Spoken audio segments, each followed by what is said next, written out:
The presidency of Ghana becomes vacant on the night or midnight of January 6, 2025. As a result, a lot of people are angling for that position. The two leading political parties, the NDC and the NPP, preparing to field the candidate for the elections of 2024. NDC settled already on John Dramani Mahama. NPP still on the road to the promised land, looking to choose 5 out of 10 and 1 out of 5. On Face to Face today, my guest is one of the 10 who has been tipped to be one of the 5. In fact, not one of the 5, but one of the top 3. My name is Umaru Sandamado, and you're welcome to Face to Face.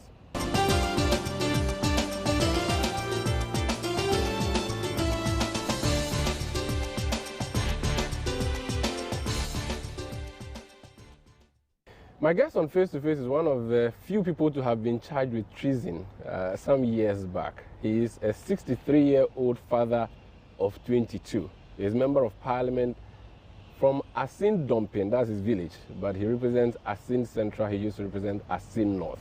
Now he wants to be flag bearer of the NPP and possibly president. The Honorable Kennedy Ohene Agyapong. You're welcome to Face to Face.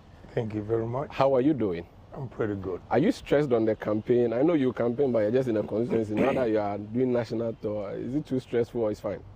Oh, it's fine, because I've done it for a long time, campaigning for other presidential candidates, and also, so I'm fine with it. So far, it's good. Yeah. I see. You don't look at it and like, me cry, why the sumami, me bahabe, and you don't ask yourself sometimes when you go through the rough terrain to do this kind of. We are all human beings. Sometimes it clicks.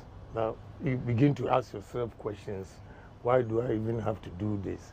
Especially when you see the number of businesses that I have and I don't have time to manage it now. Then it comes to mind. Such questions come up.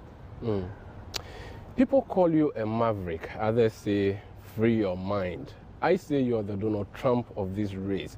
What do you call yourself? I call myself as the people's man. You see, when you talk of business and you say Donald Trump, I agree. But if you tell me in politics I'm like Donald Trump, I disagree. Why? I disagree because I've been in politics for about 32 years. Donald Trump was a typical businessman, and he decided to run to make a change, which I agree with him. But some of his policies were too harsh to ordinary citizens in the country. But when it comes to Ohene Agyapong, I always think of the ordinary people first and not the higher class. You know, in America, Republicans, we have something in economics called Reaganomics.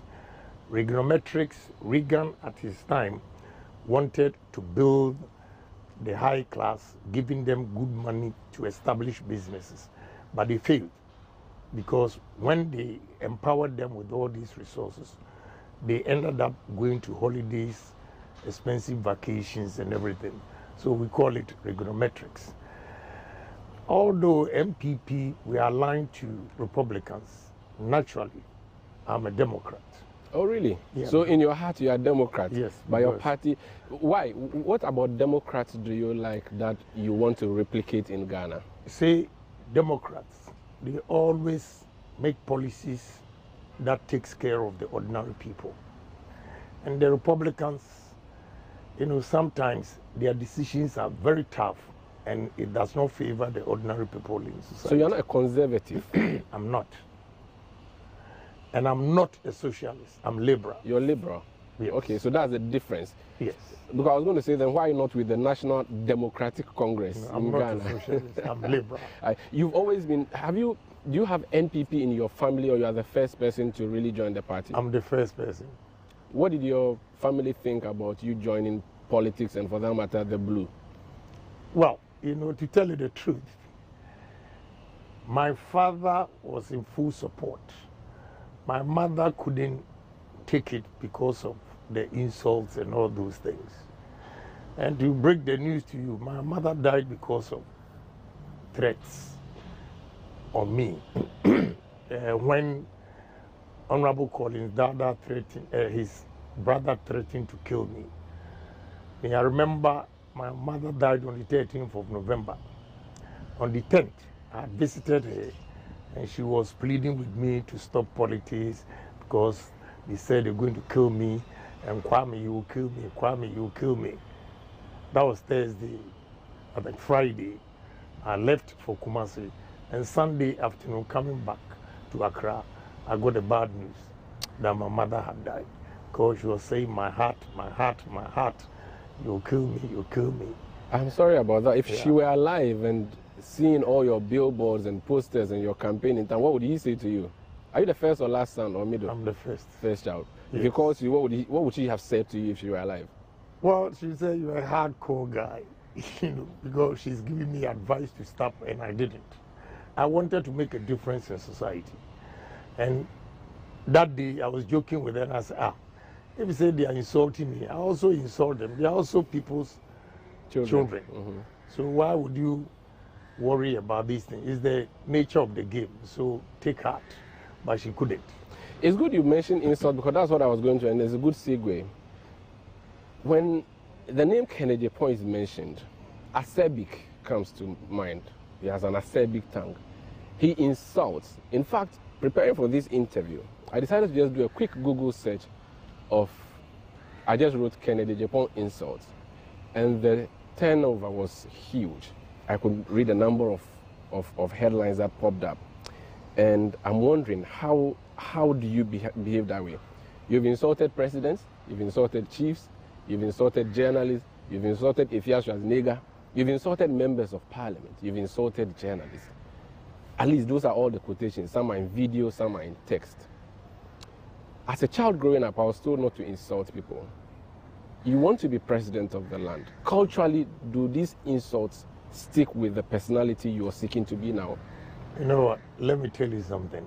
In Ghana here, the problem we have is they always misconstrue confidence to be arrogant. I'm a confident person, and I speak my mind. In plain words, I'll tell you like this. But in Ghana, even when they're going to insult you, they'll say, oh, please. Like, with all due respect to the Sebi. Yeah, Kuyapim and Akan, oh, Sebi, Mipa Chose, and all those things. And the result is the same. Sebi, Wejimi. Mipa Chose, we are boa. Ohene Agyapong comes and say, Wejimi, we are boa. And they think because I didn't use the word Sebi or Mipa Cho, it makes a difference. It doesn't make a difference. But is it good to insult? I reciprocate action. So you are a tit for tat person? Normally, yes.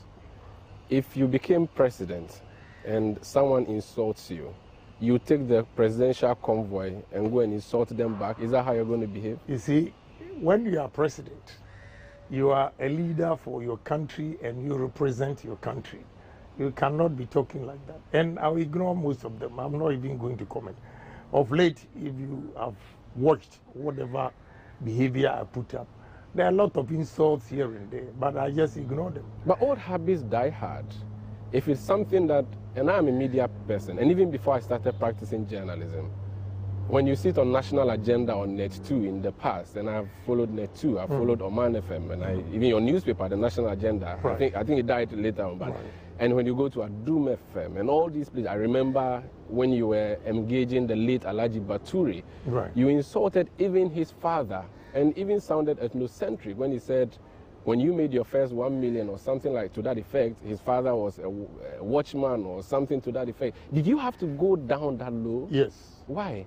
Why? Because, you see, with all due respect to you, journalists, if Ghana is going to burn, it's journalists, because most of you don't speak the truth. Really? Yes. Read my lips. Explain. In the sense that, at least, you should have given me benefit of the doubt to ask, is this man mad to describe Alhaji Baturi as this, and that? Nobody. All what he says. You see, I changed my attitude and began to reciprocate action, because in this country, I was here for some time, and NDC insults people and they get away with murder. I say, how can we allow a group of people to insult people and get away with murder? The first time a reciprocated action was when one NDC guy insulted President Kufuor and said he's a dumb, he cannot even speak good English and all those things. All these words that he used for President Kufuor, because he's an NDC, nobody said anything. What did Alhaji Bature say about my family before I said that? I mean, we have to be fair. And if I ask you the question, you cannot give me answer because, with all due respect to you, most of you are stereotyped. And most of us, we consume information without digesting it. I was responding to the accusations by Alhaji Bature. But whatever he accused me of, nobody heard it. It is only Ohene Agyapong's response. That, I think, is not fair in this country. Are you a Christian? I am. I think the Bible said somewhere that let go and let God. Have you ever considered that? The Bible also says that you should crack the whip. So you are cracking the whip? Yeah, sometimes, not Even all though the time. it would come out as, you said that when you are confident, they say you're arrogant, but it will come out as you are disrespectful, you are insulting. It doesn't bother you. That's a tag that's put on your head. It doesn't bother me because it's the truth. I speak the truth. Ghana here, a lot of people are afraid to speak the truth. And when you speak the truth, they say you're arrogant. They say you are insulting. You mentioned a Schwarzenegger. I never knew her until she went on Peace FM to insult me. It was my colleague MP who told me that, what have you done to a Schwarzenegger? I said, who is a Schwarzenegger? Then he retorted, you don't even know her. I'm saying, no. I said, go and ask for the tape. The way this woman was insulting you. So I took the tape and listened to what he said. And I had to go down to her level for also to let her feel the pain that every individual that he has insulted in this country also feels. Do you feel children who are watching you should reciprocate what you are doing? Should they learn that from you? What you can learn everything from me, because my good things outweighs the bad things you claim to be. In Parliament, the House had to reprimand you because you insulted Parliament. For speaking the truth. So you see... For speaking the truth. So what is called insult for you is speaking the truth? Yeah, it's the truth. Ghana, when you speak the truth, they say you are insulting. But you see, you're a member of Parliament where language is very, very much sensitive. And I want you to do me a favor and quote at least some of the insults. Oh, if I were to go on, some are horrible. I don't even want to know if whether they are correct or not, but I could read some of them for you. Yeah, read. I have taken the burden to take a screenshot of a number of them while I look for them. Parliament reprimanded you. They said that what you did was unparliamentary. Look at some headlines. Angry Ohene Agyapong insults his workers for running adverts before his interview. That's one. Ohene Agyapong angrily insults Ifya Schwarzenegger of arrest claims. Showers of insult. Ifya Schwarzenegger blazes her gun at Ohene Agyapong. IGP pardons Ohene Agyapong for insults. IGP, former Inspector General of Police, Kudalo. Apparently you had insulted him and said he was an asshole. You said this on TV. That's what has been quoted as you saying. Ohene Agyapong pleads with judges after TV insults. You insulted a judge, a number of judges. It doesn't end there. There are several other problems. In fact, Ghana Web has a catalog. They describe it as a dossier. Ohene Agyapong insults IGP. And they have a list of people you have insulted there. They put it up there for you. Then look at them. This is Ghana Web. I am out of insults. I'm a gentleman, Ohene Agyapong. That sounded like you had repented. Who said that? This was you, December 2016. They said you said you would stop insulting. I haven't said that, okay. Which means whatever you are saying, you see, that's what I told you initially, that at least they should have given me benefit of the doubt. Okay. To ask, why did this MP say this? All these things, they didn't bring it. And all they said is insult, insult, insult. You journalists, most of you are not fair. Really? Yes. You insulted Boabin Asamoah, and he says Boabin Asamoah reacts to Ohene Agyapong's insults at him. This was your former director of communication. Ohene Agyapong in hot waters, judge summons him over insults. Ohene Agyapong shows no mercy on baby mama, replies her insults and apology. Ohene Agyapong cautioned and discharged for insulting a judge. This is another headline, myinfo.com. Ohene Agyapong insults Sami Dakun, a lawyer, in court, and judge had to intervene. And it continues just by Googling I'm insult. telling you, you are all biased. How? Biased. Did you not say these things? What did Sami Daku say in court? What did Please. he say? You see, I'm trying to be nice, but I know you are an intelligent journalist. I expect you also to probe into it. What did Sami Daku say in court? What did he say, sir? You don't know, but you are quoting the him. publications from the reporters but I'm sorry, in the court. I'm sorry, I tell you the truth. Yeah. That you also have the same problem. Okay. Because you did not even ask what Sami Daku said, and I replied them. Okay. All you are quoting is what, they said he insulted Sami Daku. That boy, he can be my child. Do you know what he said? The description he gave me? I want you to go and find out. Okay, but you see, the issue is that because the judge had to intervene, as a journalist, I appeal to authority in my reportage. If the judge asked you to withdraw, it means that what you said was unprintable. But the judge did not ask him to withdraw. Usually when the judge says... No, I'm saying that. I'm asking you, my brother. I want to prove something to you. Right. How journalists, some of you are so unfair, and you only consume information. And some of them, they are just diabolic. They're going to bend this country. Because the actual things that prevail, they will never say it.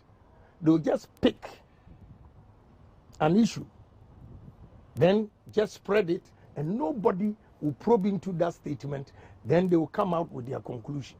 That is not fair to me. When you attack journalists, you own a media empire. Yeah, so that is are why... Are also unprofessional? That is why I'm fair. Let me give you one example. Why I sacked Justice Annan. Justice Annan insulted Vice President. Justice Annan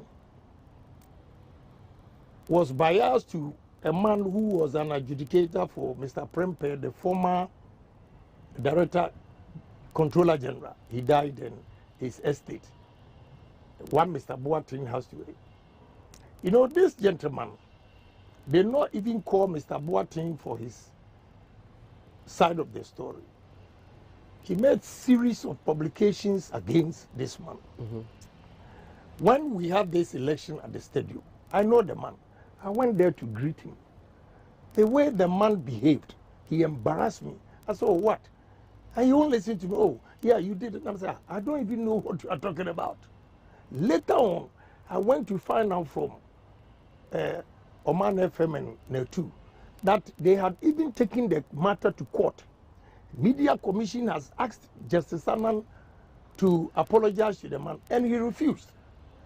According to the man, somebody at my media stations told him that I am the one behind it for Justice Annan to destroy him, which I didn't even know about it. It was not true. No, I did not even know about it. So I realized, no, I can lose good friends.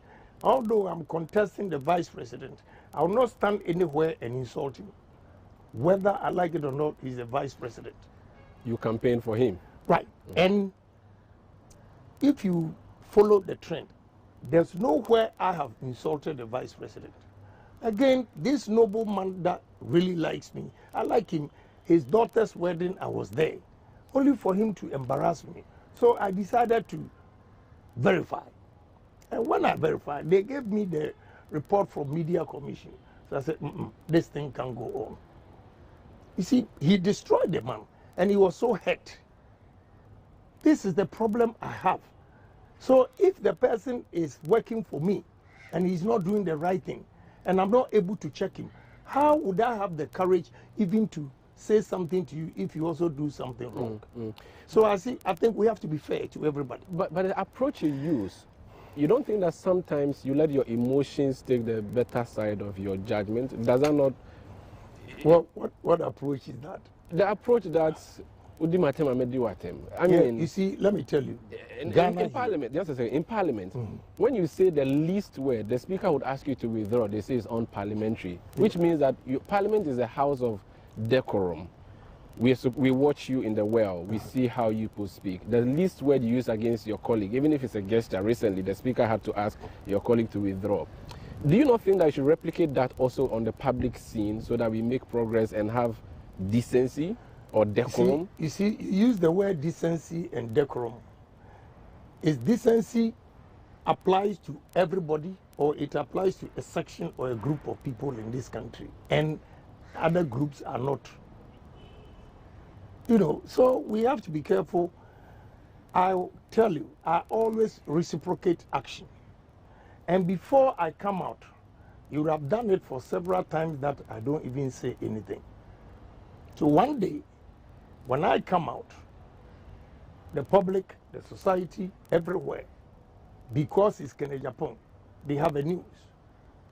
That I think is not fair. Okay. If we really want to develop this country, we should all build this. Have confidence, bold, honest, sincere, discipline, and change this country. But a situation where when you respond to somebody's allegation, somebody's insult, and they ignore what was said against you and reprimand you for what you have said, I think it's wrong. This is Face to Face on Citi TV. My guest is Honorable Ohene Agyapong. He wants to be flag bearer of the New Patriotic Party. When we come back, I'll ask him about the economy. The man at the second position in the government now is an economist. He was celebrated by the NPP and introduced to us. We have seen what is happening to the economy. We have the men, is what the NPP said. Things are not looking that good. What is he going to do differently? He is not an economist.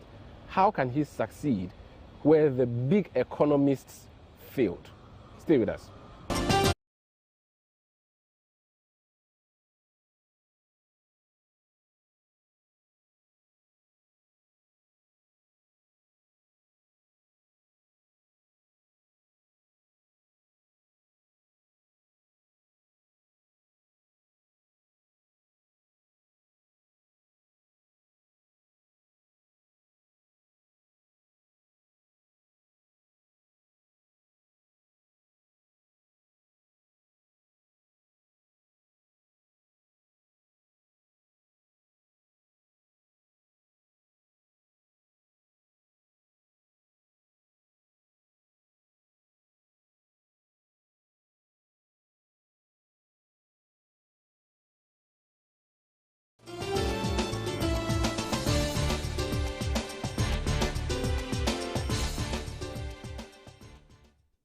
You're welcome back. This is Face to Face on Citi TV. My name is Umar Rusanda Amadou. My guest is Honorable Ohene Agyapong, flag bearer hopeful of the New Patriotic Party.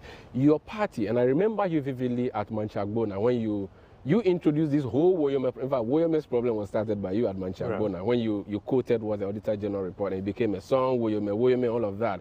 You didn't win 2012, but eventually you managed to tag the Mahama government as corrupt. The government you are in now, or the party that is from the government, is a party you belong to. You are campaigning against corruption.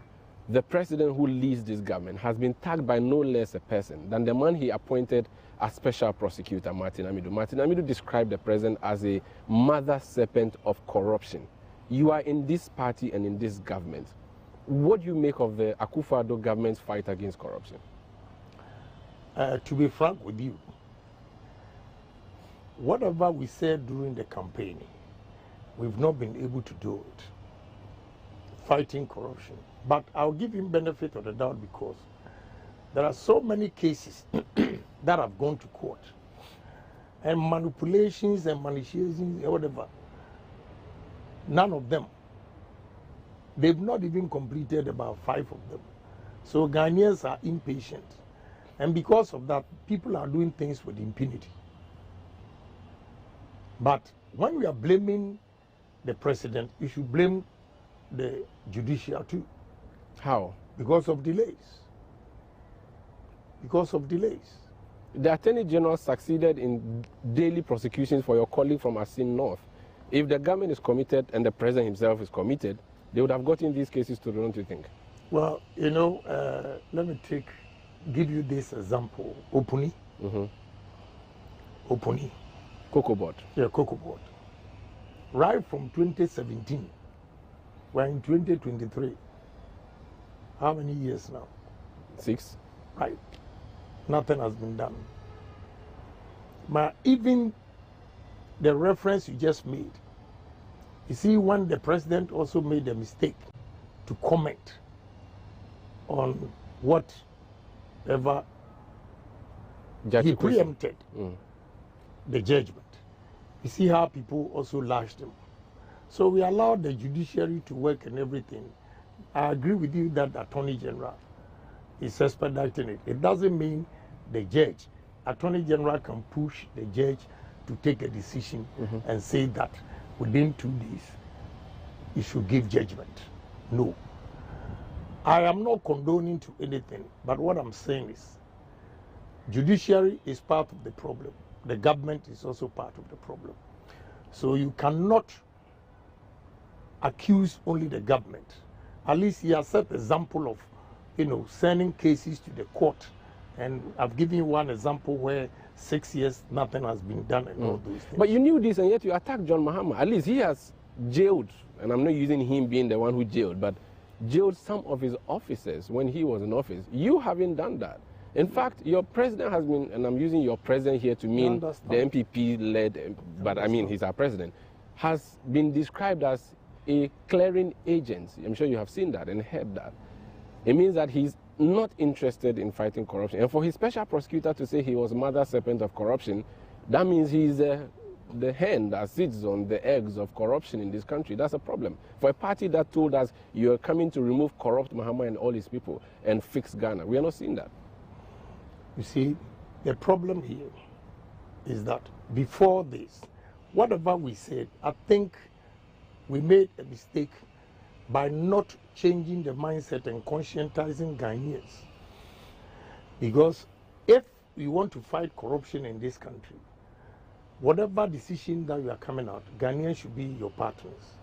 Partners in the sense that you should educate Ghanaians to let them know that this has gone wrong and we have to correct it. If we don't, it is not good for our country. It is not good for development. If not, even we politicians, especially our accused the parliament, we take entrenched position. If it's MPP, you see all MPP members of parliament supporting. If it is NDC, you see NDC members of parliament supporting. When it happens like that, it makes it difficult to fight corruption. You know very well that what this individual has done is not good for the country. He's been taken to court. He has not even been jailed. And right there you see interference. That is a problem. It's part of it. So I think if we really want to fight corruption, I will tell you that those who say that, oh, this man is corrupt, this woman is corrupt, naturally, almost everybody in this country, we are all corrupt. You know why? Because right from our inception, when we were born, our culture alone, the children, what they see at home, it becomes an imprint in the brain, and they think they are doing the right thing. It is only few that come out and realize, what my parents were doing it's not right. Yeah, was not right for the country. So when we are talking of corruption, we are all corrupt. Okay. So for us to change Ghana and eliminate or reduce, I would say reduce, because everywhere in the world, some people are corrupt. They avoid taxes and all those things. So I think to reduce corruption in this country, we have to educate every Ghanaian. Every Ghanaian should be a partner to the government, so that we begin to teach them, advise them, and let them know that even if you go to work and you're supposed to start at 8 and you go at 10, it's against the normal time that we have to go. So that's also corruption. Yeah. Corruption of morals and all of that. Right, all those things. So I Googled your name and added corruption. Lots of headlines. I'm just going to read two for you. The first one says, Ohene Agyapong vows to commit suicide if Mahama is not jailed. This is Ibrahim Mahama. This was 2017. Speaking on Adum TV, Maverick politician said, quote, I will take in poison and kill myself if Ibrahim Mahama is not jailed, unquote. He should watch and hear me well. I'll take in poison and die if Ibrahim is not jailed. This was because you thought he was corrupt. 6 years on. He is corrupt. But he has not gone to jail. 6 years on. No, let me tell you. You see why I blame the judges and everything? Ibrahim Mahama, okay, was clearing all his machines without paying taxes, duties. That's an allegation. I took him on, and he went and paid 14 million. You didn't hear. A good journalist like you didn't hear. I did. That's where I have a problem. If you did, indeed, he would not even make this statement. But so that is why. And let me tell you, the culture, what I talk about culture, some big chiefs, some big politicians were begging on his behalf. And now he gets the moral rights even to make such a statement. Do you not think you gave him the chance? Because if you tagged him as corrupt, and but he's corrupt. I've given you one example where he didn't pay the duties. If you tagged him as corrupt, now you come and your record isn't that better. It means you gave him the moral high ground to make the comments against you. And have I been charged of corruption? Not yet. Yeah, so it's not me personally. Okay. Okay. There's another story. I have corruption evidence that can destroy MPP, Ohene Agyapong. This was 1 year ago. You are condoning and using corruption as a blackmail too? You want to be president? My brother, I have a problem. With all due respect. Yes. Sometimes, the words you journalists use, I've told you earlier on that if Ghana is going to burn, it will come from journalists and because of misreporting. Because of misreporting. But there's a quote here. Let me read it for you and tell me if you didn't say this. Claiming that the MPP's Director of Communication, Mr. Yabobian Samoa, has been speaking disparagingly about him, Ohene Agyapong warned that, quote, if NPP folks dare me, I swear God, I will release an Anas video, unquote, he filmed in Chi. You didn't say this. And you see the Anas video I'm talking about, you see when he released just a portion of it, the Minister of Finance was sacked. So it means you have evidence that there's corruption in the government and you are sitting on it. You didn't go to OSP? I took it to court. That is why Anas too, the judge found him guilty. Okay, because you know what? I gave the evidence to him to prove. This Anas example, honestly, is entrapment. It doesn't mean because the way he entrapped those people, they made a mistake. If I show you the videos, they are here. If I show you, you see that he entrapped them. But I was saying that if I should come out and show all these videos without even giving you background of it, because we all consume information, the way they see it, they will think that MPP is corrupt and it will collapse the government. So it's not as if the government was corrupt, you have the filler, but you are keeping it under your pillow. That's not what it meant.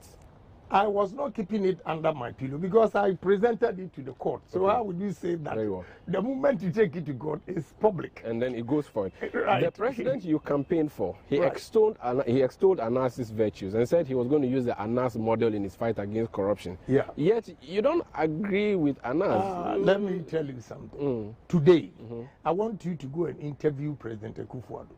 And if you make that statement again, you think he has recanted? Of course, yes, because I've given enough evidence. And I know for sure, after watching the video where he sacked Dubois, I know he has regretted. Because they all saw the video and it was completely entrapment. You see? So those like So you don't Obama, agree with that principle? No, so Obama came here. And all of us were believing in Anas because of the way. But when I started criticizing his modus operandi, and videos started coming to, I have a lot of videos on Anas, evidence. Then I realized it was, it was complete entrapment. Not that the people were corrupt. So you had an opposing view to what many people hold the view of Anas. And I proved to the whole country. Now, Ahmed Swale is dead. Right. It's an albatross around your neck because of what you said publicly on TV. What did I say? Oh, you said that if they see him, they should beat him. I have a quotation. Yes. And because NDC has said that in 2024, all they need is a DJ to be playing back sound bites of MPP people. They don't have to say anything. And also I can defend everything. And MPP, I will also play if I win as a presidential candidate. I'll bring all their corruption. So this is what you said about Ahmed. You showed his video and said, this Ahmed, you all know he lives in Medina. When you see him, beat him. You see, I have a problem with you journalists. Okay. And you are going to burn this country. You said this on your Net 2 hold TV. Hold on. That's where I took it from. You see, I've said this several times. Let me tell you what transpired. I showed the video of Ahmed Swale. And when they saw it, my workers came to me and said, Honorable, don't you know this guy? You even gave him 1,500 to go and pay his school fees, which I always do for people, so I don't even remember. Then I said to them, then you have to be careful. If this guy comes here, beat him up, because he's going to set this company up. What a good thing to say. Yes. Beat, yes. like physical, yes. beat him. Yes. Not that you don't regret that comment now. No, not that I want to be president and therefore I will come and tell you I didn't say that. No. I said if he comes to my premises, I didn't say go and beat him outside. No. Okay. I said, they said, oh, he has been coming here. I said, no. Based on the evidence I had, you know Ahmed Swale's problem? May he so rest in peace. He made a lot of mistakes. You know why? All the investigations Anas did, Anas never showed up with his face. Ahmed Swale showed his face. So all the people that he embarrassed in this country, Anas embarrassed in this country, it was Ahmed Swale who set them up. Ahmed Swale was the one who set the finance minister and those finance people up with some renowned lawyer. They never saw Anas's face. So if I say that this is the guy, and let me tell you the truth today, this cannot be an albatross on me. Let me tell you something. When I showed the face of Ahmed Swale, the finance minister was on his way to Dubai to meet them. So the Minister of State, yes, Minister of State, Edubuahin, called him and said, Esh, I have seen this on net too. This is entrapment. He actually met them and he snubbed them. He snubbed them. They didn't know it was Anas until I showed the face and connected Ahmed Swale to Anas. So how on earth would you say that I say if he comes to my premises, beat him up because he's going to set us up? And look, Kwesi Nyantakyi, look at the way he was rising in this country. And it was not Anas. It was Ahmed Swale who destroyed Kwesi Nyantakyi. Because Anas, he never met him until Kwesi Nyantakyi, he went to Dubai with the Liberian president, thinking they would get money because of the way Ahmed Swale was talking. He disappointed them. So when Kwesi Nyantakyi came back to Ghana, he threatened to sue Ahmed Swale. That is when Anas owned up that, oh, he's sorry, he was the one who did this and that. And they went there the second time, and he disgraced them. Let's move away from corruption. Let's talk about the economy. It was a big deal. NPP said to us that you had the men. You've been in power for 6 years. You have said your money that you had has been devalued under your own government. These are top economies, and I remember Dr. Bawumia mentioning the list of men that you have who have economic background. All these guys are around the table and things have gone south. You are not an economist. What can you do differently, or what would you do differently? I would do things differently because I'm pragmatic. I believe in physical things, things that I've seen that can develop this country. I'm not a theorist. Most of them are theorists. They come, they propound theories, and it never works. If there is a change in the world economy, then they begin to have problems. I'll give you an example how I'm going to change this economy. I mean, from your name, I can tell that you are from the north. Look, the 5 northern regions, the arable lands that we have there, Volta region, Afram Plains and Accra Plains, when we go into agro-processing with mechanized farming, my brother, we'll be able to change the fortunes of this country. For instance, about 2 weeks ago, African leaders went to Russian summit and embarrassed themselves by asking Russia for grains. With all these arable lands we have in Africa, our leaders cannot go into mechanized farming, processing, and we are always begging for food. But we said planting for food and jobs, so what went wrong with that? Let me tell you something. Planting for food. One day, I met a group of agriculturists and all those things. And I gave them example. Why I'm saying I'm pragmatic. I gave them example that when you are going to Tema, you cross the toll booth, look on your right. I would say illegal because the land doesn't belong to them. But they are using Ghana water. They piped it and small irrigation. To grow lettuce. Yeah, go and see the yield over there. It's beautiful. Good. So why can't we irrigate most of our lands? And that day I was so disappointed. The answer was that irrigation is too expensive. I said, oh, gee. And you see, you talk of irrigation being too expensive in terms of short run, but long run, it is cheaper. Because when you go to South Africa, they grow maize 365 days. If you want corn, you will get it. But here it's seasonal. Because they irrigate the lands. At least these Ashama guys, when you are coming from Tema to Accra, when you go past Ashama, Committee 24, on your right, maize up to now, you see it. Because they use that small dirty river or gutter over there. And we can replicate this in the country. That is the example I gave them. And they didn't accept it. But the people who are in charge of our agriculture sector, and I'm referring to the civil servant, will be the same people in the Ohene Agyapong government. Ohene Agyapong will fire you. Discipline in this country. Let me give you one example. Why, if you make a mistake, we have to fire you. One, I have a problem with people who think they have served for so many years, unproductive hours, unproductive days, unproductive years, and they think they need promotion. They are due. They have to. I am going to base promotion in this country on performance. It's good you talk about firing. President Akufo-Addo has been accused of being lenient too much to his appointees. Okay, land, please. I wanted to land. So, because of, I'll give you one example.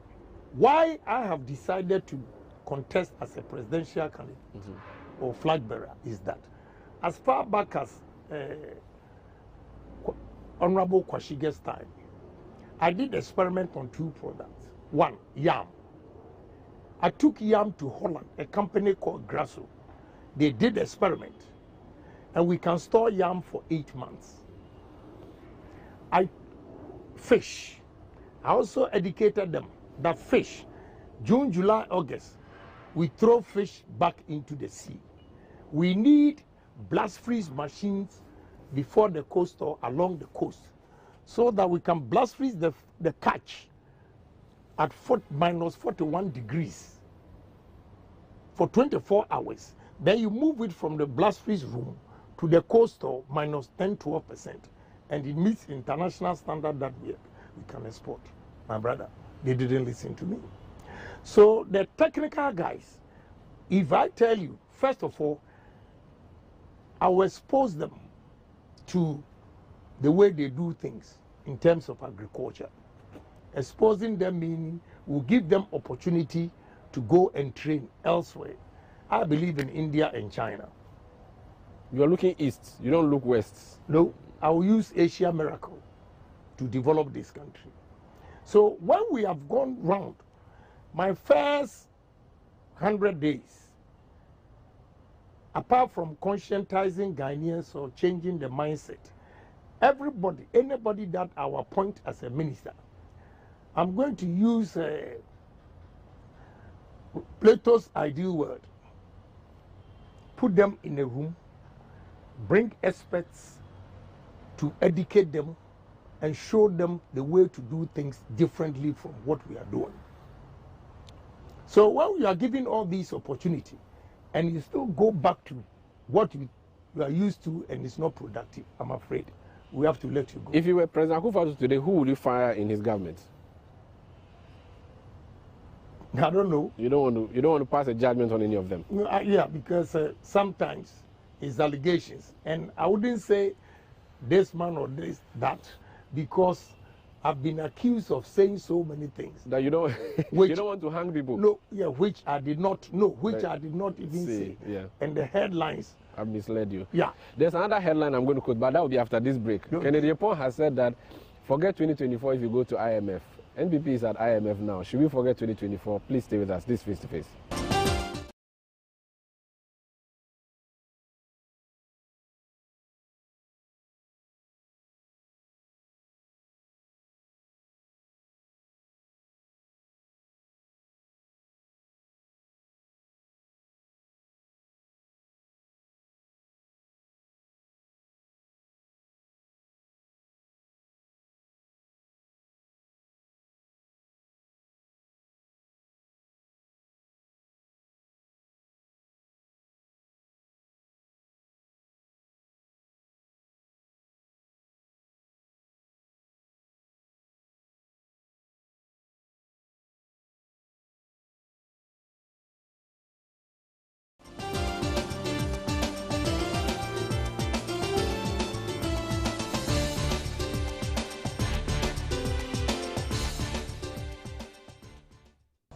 You're welcome back. This is Face to Face on Citi TV. My name is Umaru Sandamado. Dr. Baumia says it is possible. Alan Kojo Tremantin says Edrunisu.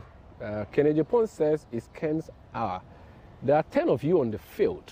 Why do you think you should emerge victorious? But I thought you said you were going to IMF first. Oh, IMF is at the end because whoever comes out, IMF is going to be an albatross around your neck. So, yeah, you know, I will be different, and I have an advantage over the rest because everybody says leadership by example.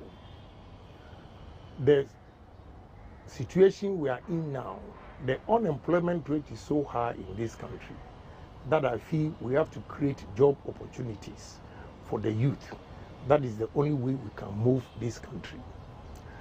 Again, I believe in one thing. This is just a scene dumping LA middle school economics. Not some big one from anywhere. No, this big English and just a roadside economics. Yes, simple. My policy on taxes will be reduce and expand.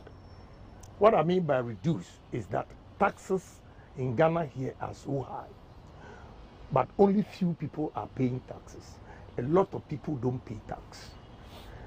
And if I say reduce, I use hotels in this country as an example. There are 17 different taxes on a hotel. I was in Dubai last week, and 3 rooms with my family were 6. 3 rooms. It was 1,500 dirhams a day, which means each room was $140 with breakfast. Look, that same room in Ghana here will be about 500. How? So if I decide to go on vacation, these 2 countries where I can get a hotel room with breakfast for $140 and a country, a hotel room with breakfast for $400, which one would you choose? The cheaper one, of course. Case closed. So for us to build tourism in this country, all these things will come to play. So, why I'm different from all the candidates? Before you go to that, Professor Mills was a taxman or a revenue authority guy before he became president. They've talked so many times about widening the tax net, and it did not end anywhere. This government has said you're going to move from taxation to production. Nothing has happened. You are sure that you, who is not educated in taxing, can be the guy who fixes that problem? See, I keep telling you theory. I'm a pragmatic person. I have experience more than, with all due respect to Professor Mills, because he's bookish. I'm sorry to use that word. Ohene Agyapong, I'm a politician and a businessman. Let me show you the difference between me and Mills, who was a taxer. I am fortunate to employ educated people, uneducated people, and the artisans. And I can tell you, artisans make more money than some of the educated people. I'll give you one example. A mason at my construction site in Tema makes 150 Ghana cedis a day.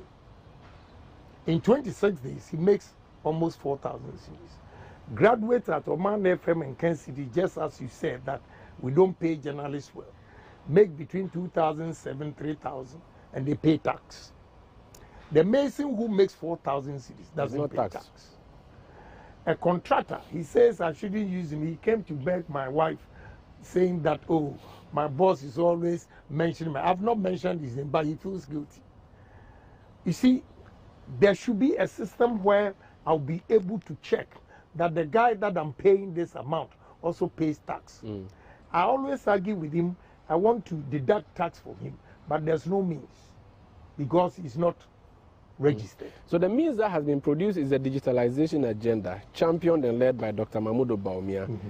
Many people in your government hold the view that he is the guy who laid that foundation for the digital economy. Let him be there. Why do you want to contest him and other people who are in the race? I wanted to finish my explanation. Go ahead. You see, I'm talking about taxes. They reduce and expand. If we don't respect you, let me finish. Please go ahead. A contractor charges me $11.8 million for foundations to fix my steel plant machines. His labor charge out of the 11.8 was 2.4 million. All these 2.4 million goes to this guy and his workers, no tax, because I don't have a means to take tax from them. So when Ohene Agyapong is given the opportunity, every artisan, everybody working in this country will have to register and have a license and a PIN number so that we can tax them. Then, when we have widened the net like this, we'll be able to reduce taxes, especially the port. Now port, customs, they are all suffering because a lot of traders or importers have stopped because of high tariffs. And they are high because it's direct tax. They are able to assess that more than this indirect tax where you have to go through so many channels before you get it. That is where Vice President digitization will come in. So we have to lay the foundation first. Digitization doesn't mean you should go and have a license. You should have the license first before you digitize the person. You have to get a social security number or a PIN number or tax ID before you digitize it. Okay. So we have to lay the foundation. Conscientization of Ghanaians that everybody, no matter how small your money is, you have to pay a little. When you go to Cote d'Ivoire, shoe shine, the guys doing the shoe shine, they even pay tax, but they give them flat rate. See, it's so sad that only 600 large companies in the whole country that are paying light taxes. And I'll give you one example. Why I'm different from other candidates is that I'm well versed in business. I can give you a number of examples. Just recently, I was fighting with Ghana Revenue Authority because my co-store, I have registered VAT for VAT. And because of the VAT, my fish is more expensive than the Lebanese next door to me, who has not registered to pay VAT. And you see a fleet of trucks, although his co-store is smaller than mine will be about 10 times or 14 times than his. But the volumes count. So if you look at the size of the co-store and say you are not going to pay VAT, you are doing a disservice to this nation. Okay. The VAT should be based on volumes. Whatever he sells, he pays VAT on it. Honorable, the 10 of you who are contesting, anyone who emerges the winner would have to sell the MPP's campaign in election 2024. I want you to speak to NPP delegates who are disgruntled, and I'm referring to the base of the party, disgruntled about the state of affairs, not even NDC and other people. What would you say to them, considering that the things you said you will not do, you will not go to IMF, you have gone? What are you going to say to them to motivate your base, first of all, before you even appeal to the nation? I'm going to tell them that they should give Ohene Agyapong opportunity to create employment for them.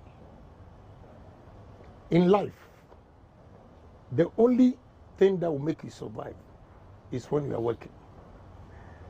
And look, we have a lot of tourist sites in this country, undeveloped, untapped. That will not take more than 6 months. Tourism. I'll use tourism to boost this economy.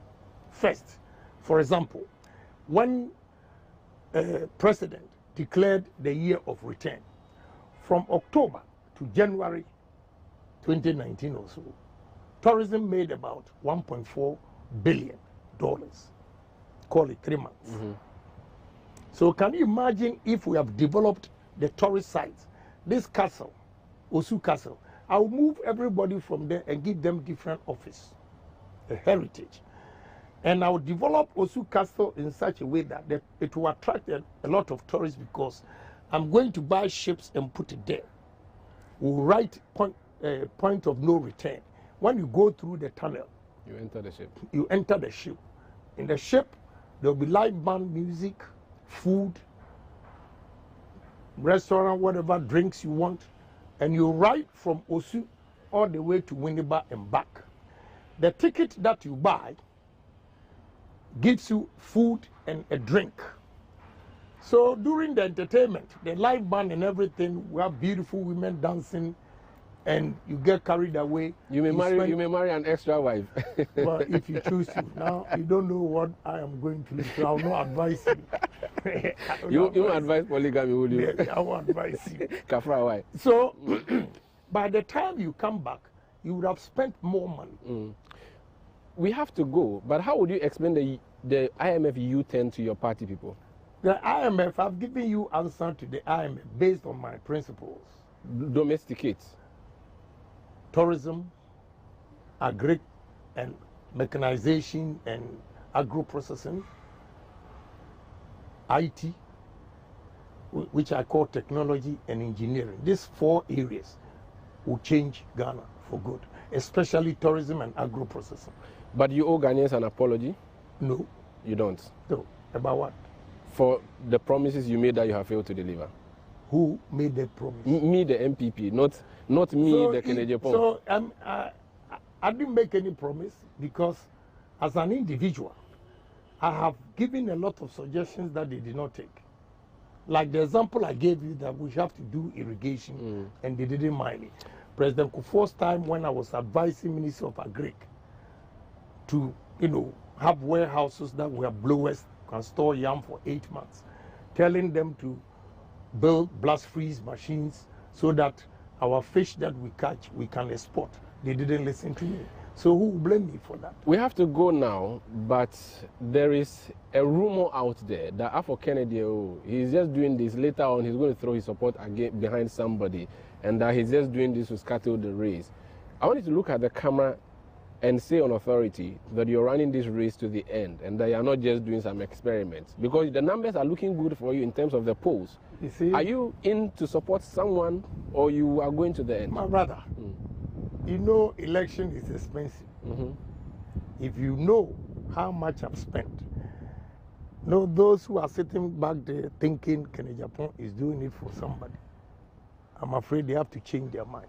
And again, the policies that I have, none of them going around has been able to tell the delegates in Ghana what they are going to do for the country. So I stand out. Look, 4 days ago, this weekend, Sunday or so, I got 17 lecturers from Legon who said, they came to me, Moving Peak here, and said that they are all lecturers, but they believe and accept that they are theorists. And they buy into the pragmatism policy that I have been talking about. And therefore, they want to be part of it. 17 lecturers. On Sunday, they were here. That alone tells you something. So I'm in for good. We wish you all the best and thank you for speaking to us. You're welcome, and thank you for giving me the opportunity. That's Honorable Kennedy. I hope I've been able to clear some of the You have told your story, and that's essentially what we sought to do to let you speak to the issues that have been raised against you. Thank you. We hope to speak to you again. Maybe, what number do you hope to be at the top in the top 5? I know you want to be in the top 5, but which position? You want number 1, number 2, number 3? Number 1. You think you can beat the 2 of them? Alan and Ken? Why not? Everything is possible. Alan and Baumia? Everything is possible. You're confident you'll be sworn in as president? Yes. What will be the first thing you do as president if you're elected in 2025?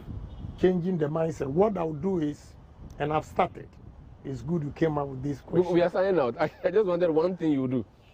I'll bring all musicians together to let them come out with heroic songs, and we'll organize a concert like We Are the World. R&B, high lives, reggae, gospel, they all come together and play all these songs. Then after that, we'll give it to the media and schools to play for Ghanaians to be patriotic, honest, and disciplined. Thank you so much for speaking to us. That's the Honorable Ohene Agyapong. He wants to be flag bearer of the new patriotic party. This has been Face to Face. My name is Umaru Sandamado. Thank you. Keep watching Citi TV. It's your world.